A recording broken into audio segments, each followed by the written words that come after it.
Dans la vie, on n'a souvent pas ce que l'on veut. Ah bon? Mais pourquoi? Eh bien, c'est justement ce que j'ai abordé dans le chapitre 9 du livre « Reprogrammez-vous de la théorie à la réalité ». Globalement, ça se présente comme ça. Le but du chapitre 9, c'est de vous aider à refaire connaissance avec vous-même et avec le principe même de la reconnaissance. Vous croyez peut-être savoir ce que c'est et comment ça fonctionne? Pas sûr. Vous pensez peut-être en avoir suffisamment ou en manquer de la reconnaissance? Peut-être, peut-être pas. Et vous pensez savoir comment en offrir ou même en recevoir? Pas sûr. Parce que si vous n'êtes pas capable de reconnaître ce que vous avez déjà, pour quelle raison est-ce que vous seriez davantage capable de reconnaître ce que vous allez obtenir ensuite? Ce ne sera pas plus facile avec le temps.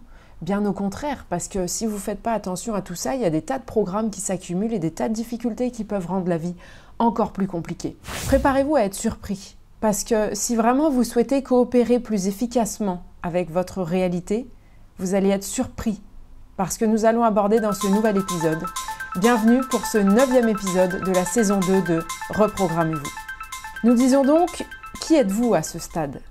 C'est ça la question. Mais pour l'aborder vraiment et concrètement, je vais vous citer un passage du livre justement. Dans le chapitre 9, j'ai fait référence à un passage d'un autre livre que j'ai trouvé vraiment très intéressant.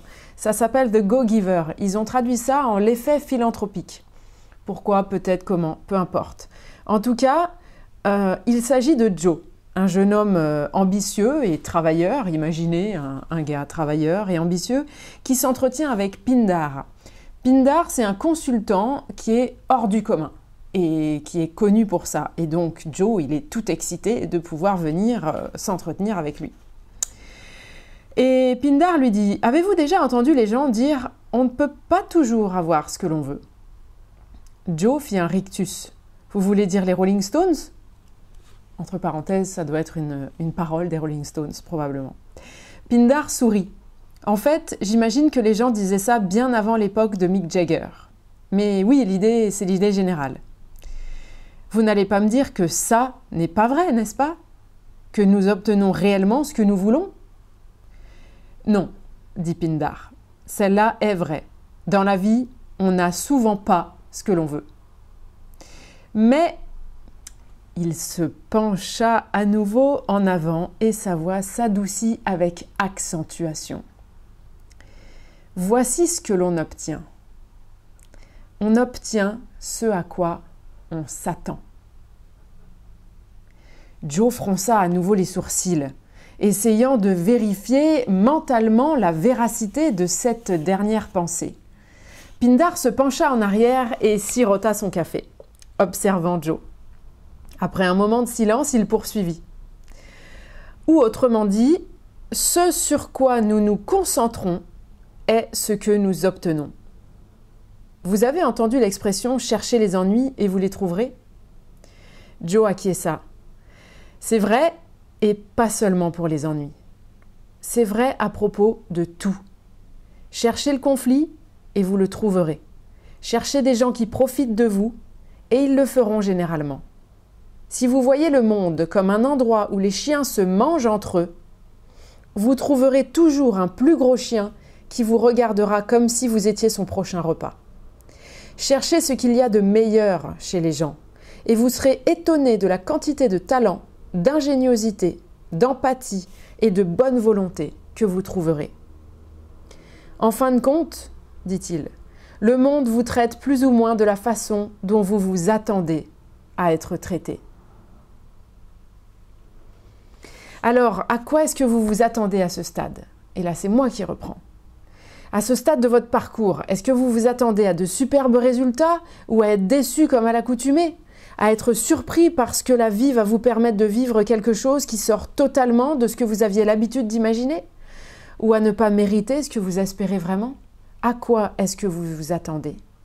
Quoi qu'il en soit, vous savez que le fait de mettre des mots dessus représente la partie la plus importante, car cela vous permet d'identifier précisément où vous en êtes et le prochain programme à modifier. Mais c'est vrai que faire cela revient à croire que c'est possible. Alors secouez-vous, parce que oui, c'est possible. Et globalement, vous êtes probablement en train de perdre du temps. Alors je suis un peu désolée parce que quand j'ai relu mes notes à propos de ce qu'on va partager là, j'avoue, ça m'a secoué un petit peu. Donc je suis désolée d'avance si ça vous secoue aussi, parce que c'est pas toujours facile d'être secoué. Par contre, je suis aussi contente pour vous parce que ça peut probablement vous aider à passer un cap. Et ça, c'est fondamental, parce que c'est justement le but de ce podcast, de vous aider à passer un cap, de vous aider à dépasser les trucs qui vous bloquent, les trucs qui vous limitent, les trucs qui vous contraignent. Alors, on disait donc, qui êtes-vous à ce stade? Où est-ce que vous en êtes dans votre rapport à la reconnaissance? Parce que ce à quoi vous vous attendez, c'est vraiment un élément fondamental de ce qui fait votre réalité. Parce que globalement, dans la vie, on passe une grande partie de notre temps à s'attendre à quelque chose plutôt qu'à vivre quelque chose. De la même façon qu'on passe beaucoup de temps à dormir ou à ne pas être dans l'action, on passe beaucoup de temps dans notre tête en fait. Et c'est là que ça se joue. Quel que soit ce que vous voulez, quel que soit ce que vous vivez, si vous voulez autre chose, ou davantage, il faut d'abord être assez honnête avec vous-même pour reconnaître ce que vous avez et ce que vous êtes à ce stade. Où est-ce que vous en êtes? Qui êtes-vous? Est-ce que vous êtes suffisamment honnête avec vous-même pour reconnaître ce que vous avez? Pas sûr. C'est assez rare de nos jours en fait. Et pourtant, c'est quelque chose de fondamental parce que si vous n'êtes pas capable de reconnaître ce que vous avez déjà, pour quelle raison est-ce que vous seriez davantage capable de reconnaître ce que vous allez obtenir ensuite? Parce que globalement, il y a des tas de choses que vous avez aujourd'hui que dans le passé, vous les vouliez, ces choses-là, vous les espériez. Et si aujourd'hui, vous n'êtes pas capable de vous sentir reconnaissant, de vous sentir satisfait d'avoir obtenu ces choses que vous souhaitiez vivre, ce ne sera pas plus facile plus tard. Ce ne sera pas plus facile avec des choses encore plus formidables. Ce ne sera pas plus facile avec le temps. Bien au contraire, parce que si vous ne faites pas attention à tout ça, il y a des tas de programmes qui s'accumulent et des tas de difficultés qui peuvent rendre la vie encore plus compliquée. Alors, en particulier, il est important de reconnaître ce à quoi vous vous attendez. À quoi est-ce que vous vous attendez? Pourquoi est-ce que c'est important? Parce que c'est ce que vous obtiendrez au final. Pas forcément la chose spécifique, mais quelque chose qui va vous générer un sentiment équivalent. Si vous vous attendez à être déçu, vous risquez très probablement de créer un contexte, des circonstances ou même un état d'esprit, une interprétation dans laquelle vous allez être déçu. On a vu hier justement avec tous les participants à la conférence que j'ai animée, à quel point est-ce que c'est vraiment notre état d'esprit qui fait la différence entre je vis au paradis ou je vis en enfer. Et dans une même situation, au même endroit, avec les mêmes gens, on peut vraiment vivre une situation très agréable ou au contraire quelque chose de très inconfortable. Et bien évidemment, toutes les nuances entre les deux. Donc, à quel moment est-ce que vous reprenez le contrôle sur vos interprétations et sur ce à quoi vous vous attendez? À quoi est-ce que vous vous attendez au juste? Est-ce que vous vous attendez à ce que ça se passe bien ou est-ce que vous vous attendez à ce que ce soit de pire en pire? Et vous pouvez exercer votre reconnaissance sur l'un ou l'autre des sujets qui sont les vôtres actuellement, selon les moments ou selon les circonstances. Il y a deux possibilités. Vous pouvez soit reconnaître votre compétence à vous attendre à du bon, à vous attendre, voire au meilleur. Et bravo, parce que c'est une réelle compétence. Si vous êtes capable de vous attendre à du bon, de vous attendre à ce que ça se passe vraiment super bien pour vous dans telle ou telle situation, bravo. Et reconnaissez-le au moins une fois, c'est une compétence. Et si vous le reconnaissez, vous en profitez pour développer votre compétence de reconnaissance. Ah, à quoi elle sert? À ce que la vie soit bien meilleure. Et si vous n'y croyez pas encore, essayez. Osez la curiosité d'essayer. Je ne serais pas là en train de perdre mon temps à vous raconter tout ça si ça n'avait pas une réelle valeur ajoutée. Donc, ayez la curiosité et bénéficiez du résultat et des avantages. Je vous le souhaite en tout cas. Il y a une deuxième possibilité dans la situation que vous aurez choisie ou peu importe dans quelle situation de votre vie aujourd'hui, vous pouvez soit reconnaître votre compétence, comme on l'a vu, soit reconnaître votre incompétence.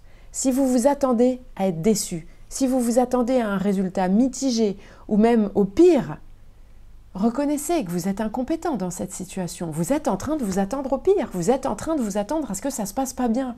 C'est que vous êtes incompétent. Simplement, ça ne veut pas dire que vous êtes pas bien ou je ne sais pas quoi, comme un jugement fataliste ou quoi. C'est simplement que vous n'avez pas encore développé cette compétence. Ce n'est pas une fatalité. Ce n'est pas un état de fait qui est inéluctable.